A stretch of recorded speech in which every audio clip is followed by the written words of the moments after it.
Hi, Susanna Anderson here with the Are They All Yours blog at StephenAndersonFamily.com. I want to show you how to make homemade ice cream. I love ice cream all the time, but especially in the summer. It's Phoenix, I'm 30 weeks pregnant, and I think ice cream is a legitimate meal. Now there are two ways to make ice cream.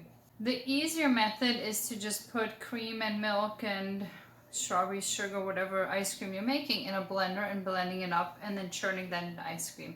I have a couple of recipes that work like that, and it takes 5 minutes to get the ice cream base ready to churn.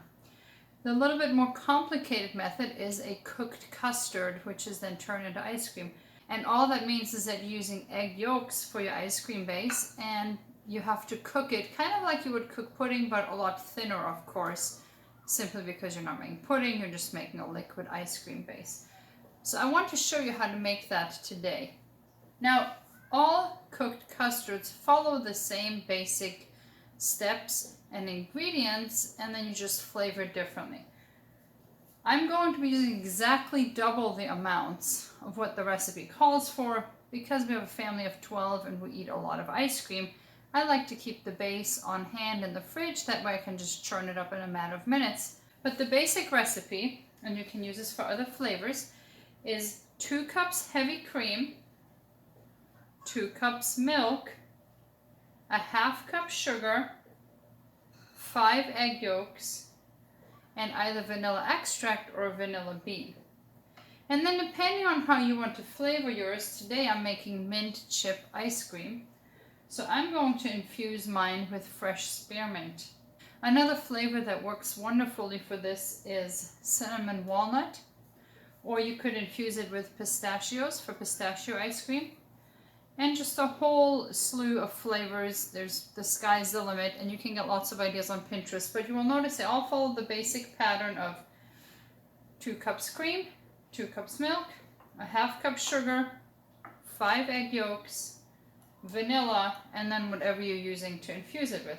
To start out, you would combine your cream and your milk in a medium-sized pot over medium heat. Now, while that is heating, I like to mix my egg yolks and my sugar in the measuring cup. I save my egg whites for other uses. One of my favorite uses is to make them into waffle cones and waffle bowls if you have a waffle cone maker. You can also add it to quiche to up the protein content. You could make macaroons from it. There are a lot of uses for egg whites, so you want to keep these and refrigerate them. Once my milk reaches about 100 to 120 degrees, I'm going to do what's called tempering the egg yolks. And you don't need a thermometer for this. It's basically just when the milk starts getting hotter, before steam is coming off, but you can kind of feel that it's getting warm. And what tempering the egg yolks does is it prevents the eggs or the egg yolks from clumping and turning like into scrambled eggs when you add them to the hot milk. So before the milk gets very hot, like I said, around 120 degrees, you want to pour some of it off and whisk it into the egg yolks to temper the egg yolks.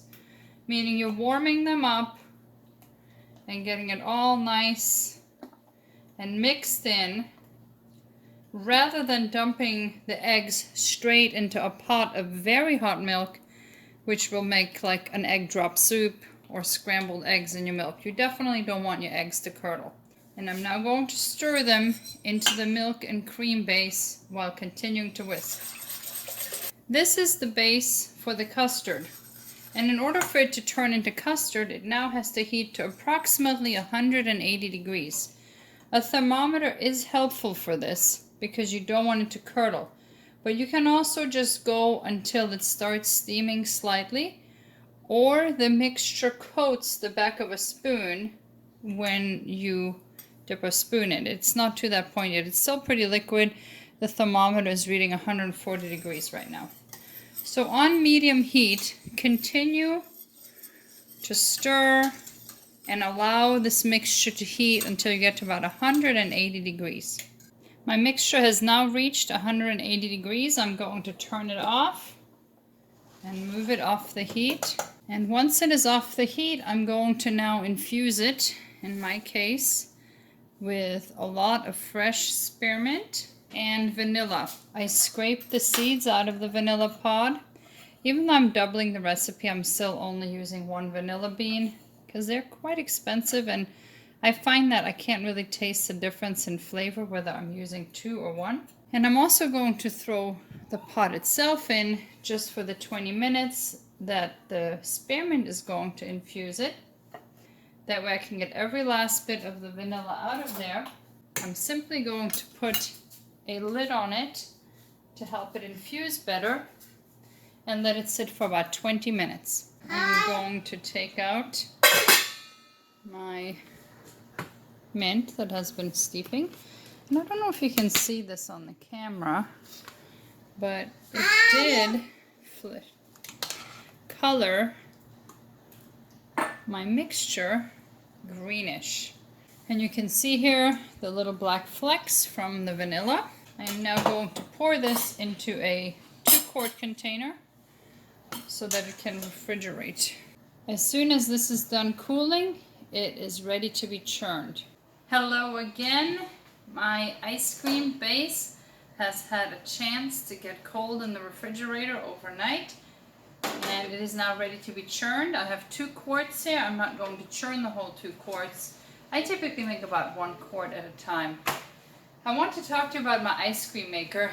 This is a restaurant commercial quality ice cream maker. It's the Lello Musso from Italy. It's a gelato maker, but you can make ice cream, frozen yogurt, whatever in it.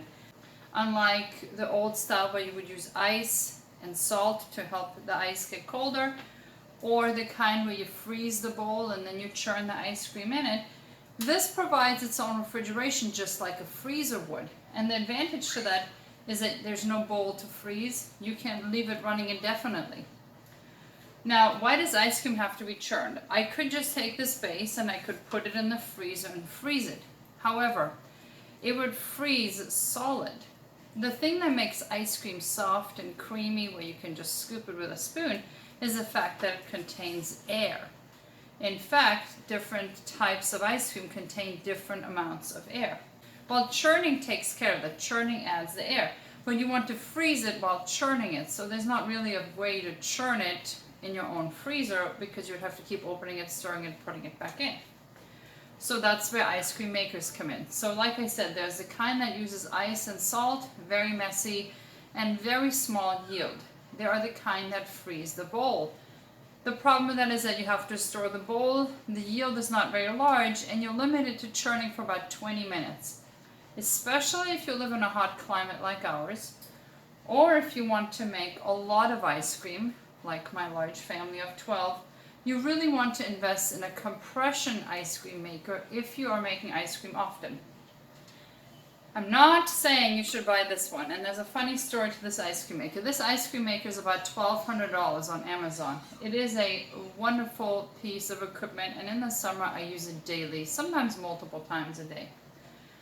Now, I did not pay $1,200 for this. Shortly I gave birth to Boaz.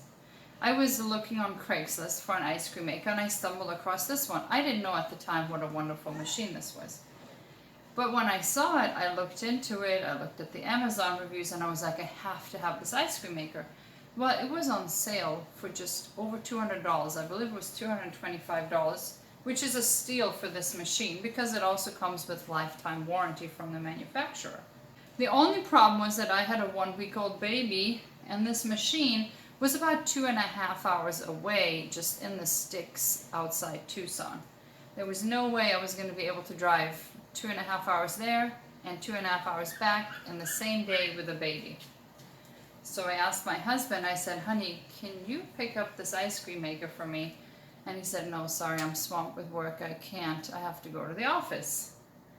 So I was bummed, and I was just thinking I need to come up with a way to get this ice cream maker. I need to figure out how to get down there. As days with lots of kids, at this point 8 go and a newborn, it was a long day, and at the end of the day my husband came home from the office and he said, honey, how was your day? And I said, well, it was difficult, but overall it was good. And he said, is there anything I can do for you?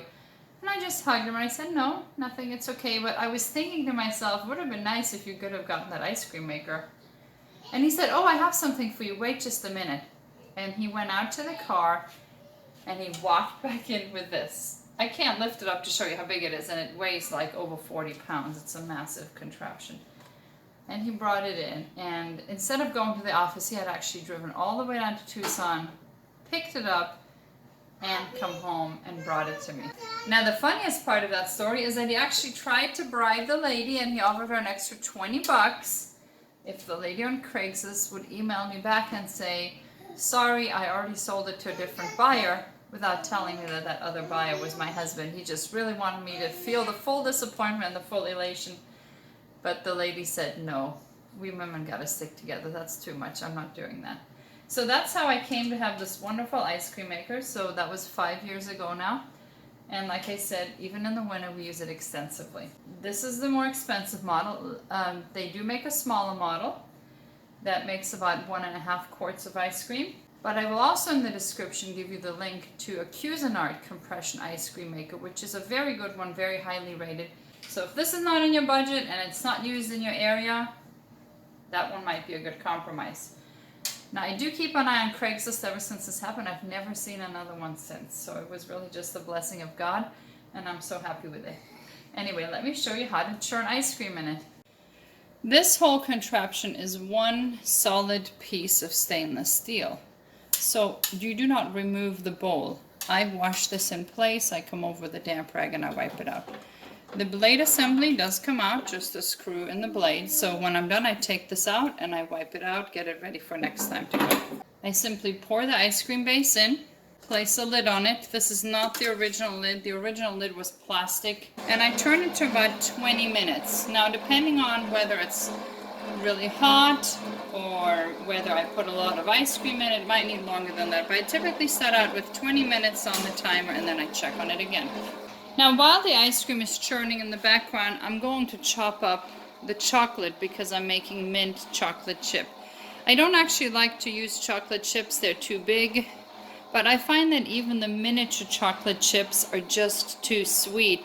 I like to have a very dark chocolate offset the sweetness of the ice cream. And even though I don't care for dark chocolate by itself, combined with the ice cream, it makes a really good flavor combo. And what I actually like to use is this raw cacao paste, which looks and smells every bit like chocolate, but it is actually just cacao paste. Which means that if you were to bite into this, even though it has a mouthfeel like chocolate, it tastes like cocoa powder. What I do with this, I just chop it very fine. So you definitely want to chop this very fine, make it more like shavings than clumps. And it is ready to go into the ice cream as soon as that's done churning. It has been about 20 minutes and you can see that the ice cream is setting up beautifully. I'm now going to add the chocolate, but if you decided to make a different flavor such as cinnamon, you could at this point add the walnuts or whatever other mix-ins you have. Another popular flavor in our house is butter pecan. So I start with a butter ice cream base and I add the candied pecans at this point. I'm just going to let it churn for a couple more minutes to set it up nicely. The ice cream is done setting up. I'm going to turn this off. You definitely want to take care not to over churn it, because what you will get is that the cream in the ice cream will actually churn into butter and you'll have little butter flecks in the ice cream, which really is not good for the flavor.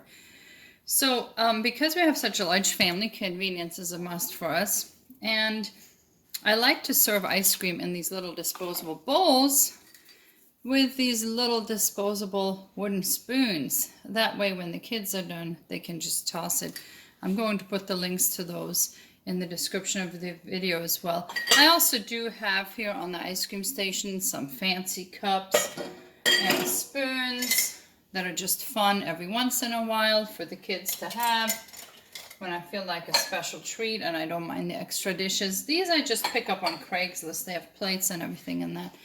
But I also like these ice cream cones. These are especially convenient for the baby. Let's try it out.